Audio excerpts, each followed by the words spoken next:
بسم الله الرحمن الرحيم. استلمت أنا طه اليوسفي قائمة المنقولات والتي تحتوي على عدد 2 معلقة، وعدد 1 منديل. ما تستغربوش بقى، ده انتوا هتفاجئوا دلوقتي. وعدد 4 مراتب، و2 مخدة، وإزازة زيت بالغطا. مهم جدا التفصيلة دي بتاعت الغطا، بتفرق بجد. وعدد هدوم ماركة قلموني.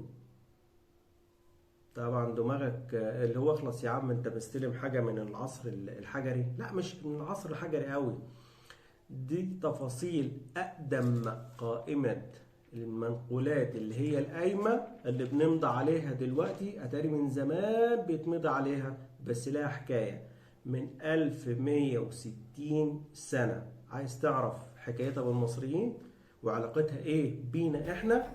تعال احكي لك الحكاية.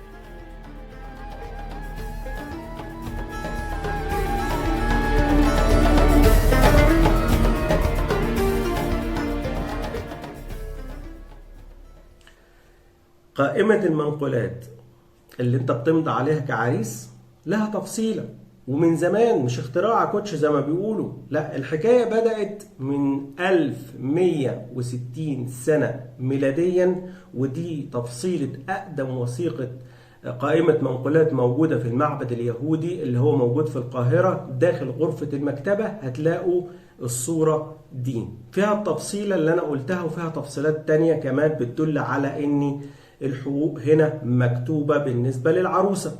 طب ايه علاقتها بالمصريين؟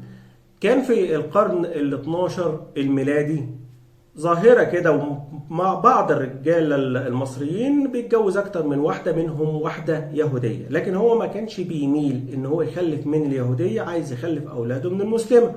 طب حقوق اليهودية يروح فين؟ أهلها فكروا لازم نربط الراجل ده عشان ما تبقاش سهل عليه كلمة الطلاق، ولو طلق يخسر، ده حقوق ودي حاجة ما تزعلش.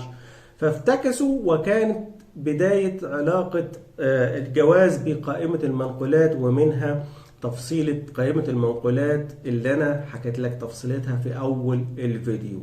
كده تمام. دي حاجة ما تزعلش. الراجل كان برضو بيفكر، يعني أنا هخسر فلوسي ولا أبقى على العشرة؟ حسبته، وهو بقى اللي بيشيل شيلته.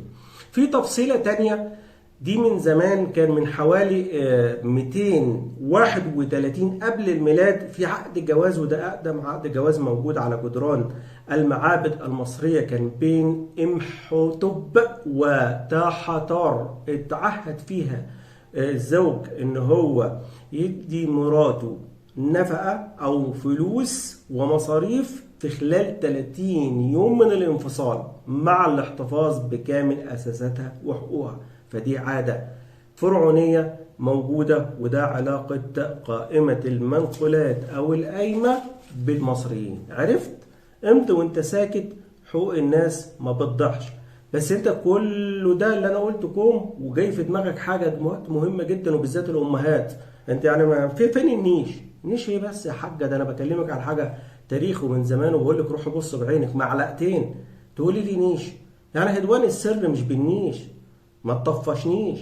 يلا، ربنا يهدي السر. سلام.